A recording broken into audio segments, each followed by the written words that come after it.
اللہ کی مخلوق دیکھتے نا تو اس نے اس کو پٹی کی، مرہم کیا اور کتے کو چلنے پھرنے کے قابل بنایا. تو پوری بستی نے کتے پہ ظلم کیا. جنہوں نے ظلم نہیں کیا انہوں نے ظلم ہوتے ہوئے دیکھا. تو ہم نے فیصلہ کیا کہ پوری بستی کو کتے پہ ظلم کرنے کی وجہ سے، کتے کا دل توڑنے کی وجہ سے پوری بستی کو جلا کے خاکستر کر دیں گے. اور اس رقاصہ نے کتے پہ رحم کیا یہ سوچ کر کے یہ میری مخلوق ہے، تو ہم نے اس کے سارے گناہ بخش دیے اور اس کو اپنا مقبول بندہ بنا دیا. اللہ اکبر. اندازہ فرمائے. اب یہاں غور کرنے کی بات یہ ہے کہ کتے پہ ظلم ہو تو جو ظلم کرے اس کو گھر بھی جلایا اور جو اس ظلم پہ چپ رہا اس کا گھر بھی جلایا. اب بتائیے جب کوئی کتے پہ ظلم کرتا ہے تو اللہ اس کو اتنا برباد کرتا ہے. اب مجھے بتائے جو اپنی بیوی پہ ظلم کرے گا اللہ اس کو کتنا برباد کرے گا. جو اپنے ماں باپ پہ ظلم کرے گا اللہ اس کو کتنا برباد کرے گا. جو اپنے پڑوسی پہ ظلم کرے گا اللہ اس کو کتنا برباد کرے گا. جو اپنے گاؤں والے رشتے دار چچا تایا بہن کھانا ماموں ان پہ ظلم کرے گا اللہ اس کو کتنا برباد کرے گا. دیکھو اللہ کسی کو زمین کے اوپر عذاب دیتا ہے اور کسی کو زمین کے اندر عذاب دیتا ہے. اس لیے اب آپ مجھے بتائیے کہ ہم کیا کر رہے ہیں. ہم اپنی بیوی پہ ظلم کرتے ہیں، ہم اپنے پڑوسی پہ ظلم کرتے ہیں، ہم اپنے ماں باپ پہ ظلم کرتے ہیں، ہم اپنے بھائیوں پہ ظلم کرتے ہیں، ہم اپنی بہنوں پہ ظلم کرتے ہیں. آج ہمارے پاس محبت نہیں ہے، ہم محبت سے ہمارے دل خالی ہو گئے. اور یاد رکھنا اللہ کے نزدیک سب سے بڑا گناہ دلوں کا توڑنا ہے. ایک دن میں کتنی بار بیوی کا دل توڑتے ہو، ایک دن میں کتنی مرتبہ ماں باپ کا دل توڑتے ہو، ایک دن میں کتنی مرتبہ پڑوسیوں کا دل توڑتے ہو. آؤ میں تمہیں بتاؤں اللہ اکبر جو اپنے ماں باپ کا دل توڑتا ہے مرتے وقت اس کی زبان پہ کلمہ جاری نہیں ہوگا. ماں کو ڈانٹ رہے ہیں، باپ کو ڈانٹ رہے ہیں، ماں کو گالیاں دے رہے ہیں، باپ کو دھکے دے رہے ہیں، ماں باپ کھانے کے لیے محتاج ہو رہے ہیں. اللہ اکبر. آؤ دل کے کانوں سے ایک حدیث پاک کا مفہوم سن لو. میری قوم کے جوانوں، ماں باپ کو دھکے دینے والے، ماں باپ کو تکلیف پہنچانے والے، ماں باپ کو ستانے والے، ذرا سنو سنو. مرنا ہے اور ایمان پہ مرنا ہے. ایک صحابی تھے، صحابی رسول دنیا سے تشریف لے جا رہے ہیں، دنیا سے کوچ کر رہے ہیں. ان کا نام علقمہ ہے. اور ایک بات یاد رکھنا ہمارے عقیدے میں صحابی اس کو کہتے ہیں جو ایمان کی حالت میں حضور کو دیکھے اور ایمان پہ دنیا سے جائے. اور جو صحابی ہیں اس ہمارے عقیدے کے مطابق ایمان پہ دیکھ کر ایمان سے جانے والا، جیسے جنت کا ہونا یقینی ویسے ہر صحابی کا جنتی ہونا یقینی. لیکن اب سنو صحابی رسول حضرت علقمہ دنیا سے جا رہے ہیں لیکن موت کے وقت تو ان کی زبان پہ کلمہ نہیں آ رہا. ایک صحابی دوڑتے دوڑتے آئے یا رسول اللہ علقمہ کی زبان پہ کلمہ نہیں آ. اللہ کے رسول صلی اللہ علیہ وآلہ وسلم تشریف لائے اور تشریف لانے کے بعد فرمایا کیا علقمہ کی ماں حیات ہے؟ دیکھو غور کیجیے کہ زبان پہ کلمہ نہیں آ رہا ہے تو حضور نے یہ نہیں پوچھا کہ علقمہ نماز پڑھتے تھے کہ نہیں، روزہ رکھتے تھے، ایسے سب نہیں پوچھا. کیا پوچھا؟ ان کی اماں حیات ہے؟ کہا حیات ہے. کہا بلاؤ بڑی بھی کو. وہ آئی. حضور نے پوچھا تم مجھ سے راضی ہو کہ ناراض ہو؟ انہوں نے کہا ناراض ہو. کیا کہا؟ ناراض ہوں، میں خوش نہیں ہوں. اب کیوں؟ کہا کہ میں کوئی مشورہ دیتی تھی، اس کی بیوی کوئی مشورہ دیتی تھی، وہ بیوی کا مشورہ مان لیتے تھے، میرا نہیں مانتے تھے تو میرا دل دکھتا تھا، تو دل دکھنے کی وجہ سے میں ناراض ہوں. حضور نے فرمایا اسی لیے ان کی زبان پہ کلمہ نہیں آتا. تو ان کی ماں سے کہا بھائی کو معاف کر دو. انہوں نے کہا میرا دل اتنا دکھا ہے میں معاف نہیں کروں. تو سرکار نے کہا ٹھیک ہے نہیں معاف کرو گی تو صحابوں کا جاؤ لکڑیاں جمع کرو. لوگوں نے جیسی ہنسنا شروع کیا تو انہوں نے پوچھا حضور یہ لکڑیاں تو کیا کریں گے آپ؟ تو کہا کہ تم معاف نہیں کر رہی ہو نا اپنے بیٹے کو تو وہ لکڑیاں جمع کر کے میں اس میں آگ لگاؤں گا اور اس میں آگ لگا کے تمہارے بیٹے کو زندہ جلا دوں گا. تو ماں ہوتی ہے. ماں تڑپ گئی، ممتا تڑپ گئی. ماں نے کہا حضور ایسا مت کیجیے میرے بیٹے کو. فرمایا نادان ماں، جب تو اپنے بیٹے کو دنیا کی آگ میں جلتا نہیں دیکھ رہی ہے تو تو اپنے بیٹے کو جہنم کی آگ میں جلتے ہوئے کیسے دیکھے گی؟ معاف کر اپنے بیٹے کو.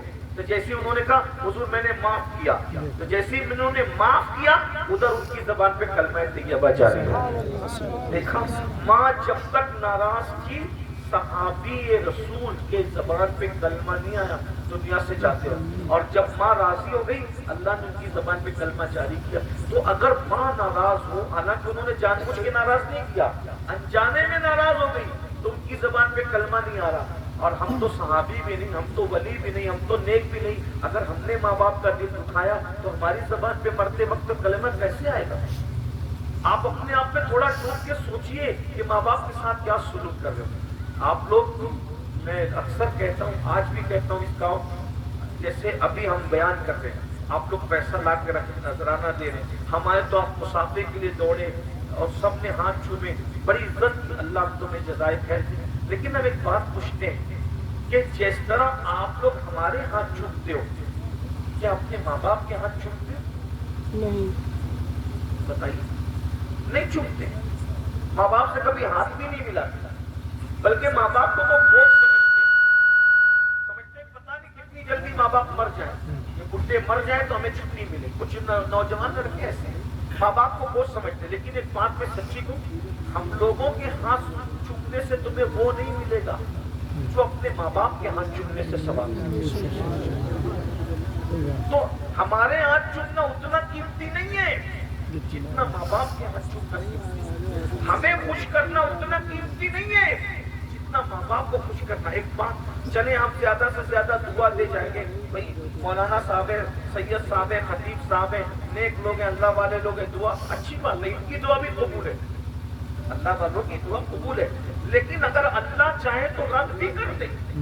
اللہ تو اللہ ہے نا، اللہ جس کی دعا چاہتا ہے قبول کرتا ہے۔ چاہے اللہ بڑے بڑے نیک لوگوں کی دعا بھی رد کرتا ہے، بلکہ کبھی کبھی تو وہ ولی لوگ کی دعا بھی رد کر دیتا ہے۔ اللہ ہے بھائی، اس کی اپنی مرضی کی بات ہے نا، اللہ کی مرضی کے آگے کس کی چلتی ہے؟ اللہ تعالیٰ بڑے بڑے ولیوں کی دعا بھی روک دیتا ہے۔ اللہ کے کسی کی دعا قبول کرنا فرض و واجب نہیں ہے، بلکہ اللہ کبھی کبھی تو نبی کو بھی دعا سے روک دیتا ہے۔ اللہ پاک کبھی کبھی نبی کو بھی دعا سے، قرآن اٹھا کر کے دیکھیں، حضرت ابراہیم علیہ السلام نے جب لوط علیہ السلام کی قوم کے لیے دعا کی، اللہ نے کہا تو دعا نہیں کرنا ان کے لیے۔ حضرت ابراہیم علیہ السلام جیسے نبی کو روکی، آپ دعا نہیں کرنا، تو میرا خلیل ہے، بڑا پیارا ہے، لیکن میں نے عذاب نازل کرنے کا فیصلہ کر لیا ہے، اس لیے تو ان کے لیے دعا نہیں کرنا۔ اللہ ولیوں کی دعا بھی روک دیتا ہے، نبیوں کی دعا۔ ہاں بس ایک ہستی ہے جس کی دعا اللہ کبھی نہیں روکتا، وہ کون ہے؟ وہ ہمارے نبی ہیں۔ بے شک، سبحان اللہ، وہ کون ہے؟ ہمارے نبی۔ ہاں، ان کی دعا نہیں روکتا۔ ان کی دعا کی شان کیا ہے؟ ہمارے اعلیٰ حضرت کہتے ہیں، کیا مزے میں کہتے ہیں، عنایت کا جوڑا، اجابت کا صحرا، دلہن بن کے نکلی دعائے محمد، اجابت نے جھک کر گلے سے لگایا، اجابت نے جھک کر گلے سے لگایا۔ ارے جس کی دعا کے لیے اجابت بھی جھکا کرتی ہے، اسے دعائے محمد الرسول اللہ کہا جاتا ہے۔ سب کی دعائیں قبولیت ڈھونڈتی ہے، میرے نبی کی دعا وہ دعا ہے کہ ہر دعا قبولیت کو تلاش کرتی ہے، اور یہاں قبولیت دعائے محمد کو تلاش کرتی ہے، بلکہ صرف تلاش نہیں کرتی ہے، قبولیت جس دعا پہ جھک کر کے ملتی ہے اس کو دعائے محمد الرسول اللہ کہا جاتا ہے۔ مصطفیٰ جان رحمت کی دعا کی شان یہ، تو اللہ جس کی دعا کو چاہے روک دے، لیکن ایک دعا اللہ، بولے ایک دعا اللہ نہیں روکتا۔ وہ دعا کس کی ہے؟ کس کی دعا ہے؟ ہمارے نبی کی دعا۔ اب حضور فرماتے ہیں، دعا والدی لولدہ کا دعائی لکم، کہ تمہارے باپ کی دعا ایسی ہے جیسے مجھ محمد کی دعا میری امت کی حق میں۔ آقا بتا رہے یعنی جیسے میں محمد دعا کرتا ہوں تو اللہ میری امت کی حق میں میری دعا کو رد نہیں کرتا، ایسے ہی اللہ تمہارے باپ کی دعا کو تمہارے حق میں کبھی رد نہیں کرتا۔ یعنی سب کی دعا رد ہونے کا چانسز ہے، لیکن ایک دعا میرے نبی کی دعا امت کے حق میں رد نہیں ہوتی، اور ماں باپ کی دعا اولاد کے حق میں رد نہیں ہوتی۔ دیکھیے، اور ہم اس دعا کو چھوڑ کر سب کے پیچھے بھاگ رہے ہیں۔ بھائی پیر صاحب سے محبت کرو، اچھی بات ہے، ہمارے مولانا آصف ہیں، علماء سے محبت کرو، اچھی بات ہے، سید صاحب سے محبت، لیکن سب سے محبت اپنی جگہ، لیکن تمہاری قسمت کو کوئی چیز بدل سکتی ہے تو وہ تمہارے ماں باپ کی دعا ہے. تمہارے حالات کو ایک سیکنڈ میں اگر کوئی بدل سکتا ہے تو وہ تمہارے ماں. اور تم ان کا دل دکھائے پھر ان کو دوا کو پیسے نہیں دیتے, ان سے جھگڑا کرتے ہو, ان سے اونچی آواز سے باتیں کرتے ہو. سرکار غریب نواز بیان کرتے ہیں, حدیث پاک میں آتا ہے کہ قیامت کے دن ایک بندے کا نامہ اعمال تولا جائے گا اور اس کے نامہ اعمال میں پہاڑوں جیسی نیکیاں ہوگی. کیا ہوگی؟ پہاڑوں جیسی. نامہ اعمال میں پہاڑوں جیسی نیکیاں ہوگی.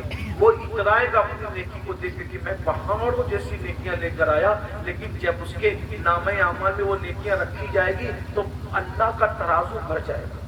یعنی کتنی نیکیاں ہوگی؟ اللہ کا ترازو, دنیا کا ترازو نہیں, اللہ کا ترازو. اور اللہ کا ترازو کتنا بڑا ہے؟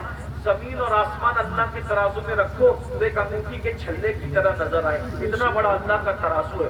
آپ غور کیجئے, جس میں زمین اور آسمان چھلے کی طرح دکھے, اتنے بڑے ترازو میں جس کی نیکیوں سے پورا ترازو بھرے گا وہ نیکیاں کتنی زیادہ ہوگی. لیکن حدیث پاک میں آتا ہے کہ اللہ کا ترازو اس کی نیکیوں سے بھر جائے گا تو وہ سوچے گا میں نے کتنی نیکی کی, کتنی نیکی کی, کتنی نیکی کی. ایسے میں اس کے گناہ کے پڑھنے میں ایک چھوٹا سا کاغذ کا ٹکڑا گرے گا تو اس کی ساری زندگی کی نیکی ختم ہو جائے گی. گناہ کے پڑھنے میں چھوٹا سا کاغذ کا ٹکڑا گرے گا, ساری نیکی برباد, ساری نیکی ختم. اور اللہ فرمائے گا اس کو منہ کے بل گھسیٹتے ہوئے جہنم میں لے جاؤ اور اس کو جہنم میں پھینک دو. وہ کہے گا میں جہنم میں جاتا ہوں, تیرا حکم ہے, لیکن مولا آخر کیا وجہ ہے, کیا بات ہے کہ ایک چھوٹے سے کاغذ کے ٹکڑے میں لکھا کیا تھا جس نے میری ساری زندگی کی نیکی کو برباد کر دیا, ہلکا کر دیا, ختم کر دیا. تو اللہ فرمائے گا تو نے ایک مرتبہ, صرف ایک مرتبہ, غور سے سننا میرے جوانوں, مائیں اور بہنیں موجود ہیں ان کی بھی توجہ. اللہ فرمائے گا تو نے ایک مرتبہ اپنے ماں باپ کے سامنے چلا کر بات کی. ایک بار کیا کیا تھا؟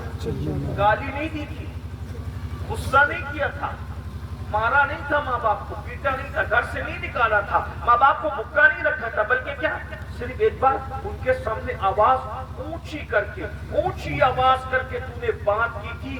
ایک بار چلا کے تو نے بات کی, وہ ایک گناہ ایسا تھا جس نے تیری ساری زندگی کی نیکی کو, پہاڑوں جیسی نیکی کو ہلکا کر دیا, جس سے اللہ کا ترازو بھر گیا, وہ ساری نیکی ہلکی ہو گئی. کس وجہ سے؟ ایک بار چلا کے بات کی. میرے بھائیوں بتاؤ آج کیا کر رہے ہیں؟ محبت ختم ہے, بستیوں میں آگ لگی ہے, ایک مسلمان دوسرے مسلمان سے لڑ رہا ہے, ایک پڑوسی دوسرے پڑوسی سے لڑ رہا ہے. بس جاتے جاتے ایک آخری بات کہتا ہوں, چلا جاؤں. فوائد الفواد میں بہت مستند کتاب ہے, خواجہ نظام الدین اولیاء سرکار کے ملفوظات جو اوپر یہ مشتمل ہے. اتفاق سے آج سرکار محبوب الہی یہ یہاں بہت بڑے پیمانے پر یہ سفر کی آخری تاریخوں میں آپ کے یہاں جو ہے وہ آپ کی والدہ کو جو سلام کرنے کی آخری تاریخ تھی اس کا وہ منایا جاتا ہے. سرکار محبوب الہی کے دوست نسبت سے بھی سن لیں, بہت بڑے پیمانے پہ جشن ہوتا ہے سرکار محبوب پاک میں ان آخری تاریخ, اس لیے کہ جب آپ اپنی والدہ کو چاند کی مبارکباد پیش کرنے کے لیے گئے تو ماں نے یہی کہا تھا نا کہ بیٹا اس سفر کے مہینے کی جو مبارکباد پیش کرنے کے لیے آیا ہے, جب ربیع الاول کا چاند دکھے گا تو چاند کی مبارکباد کس کو پیش کرے گی؟ اس کا مطلب آپ کی امی نے کہا تھا کہ تیری ماں دنیا میں نہیں رہے گی, تو آپ نے اپنی ماں سے کہا تھا ماں جب تم دنیا سے جا رہی ہو تو مجھے کس کے بھروسے چھوڑ کے جا رہی ہو؟ تو آپ کی امی نے کہا تھا میں تجھے اللہ کو سونپ کر کے جا, اللہ کے بھروسے چھوڑ کے جا. بہرحال طویل داستان ہے وہ, لیکن فوائد الفواد میں جو واقعہ ہے اس کو سن لیں, اس کا مفہوم پیش کریں.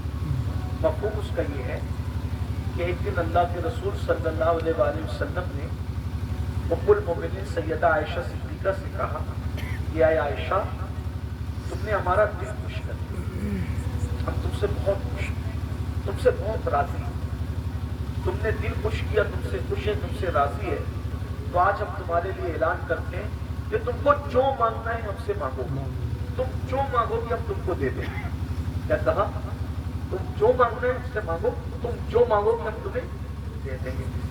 ام المومنین نے سوچا جس نبی نے بن مانگے سب کچھ دیا، بن مانگے دیا اور اتنا دیا کہ دامن میں ہمارے سمایا نہیں، قربان میں ان کی بخشش کے مقصد کی زبان پر آیا نہیں، بن مانگے دیا اور اتنا دیا دامن میں ہمارے سمایا نہیں، تو بن مانگے اتنا دیا اور آج کہتے جو مانگو گی مانگو ہم تمہیں دیں گے۔ تو آج مانگنے کی بات ہے تو کیا مانگو؟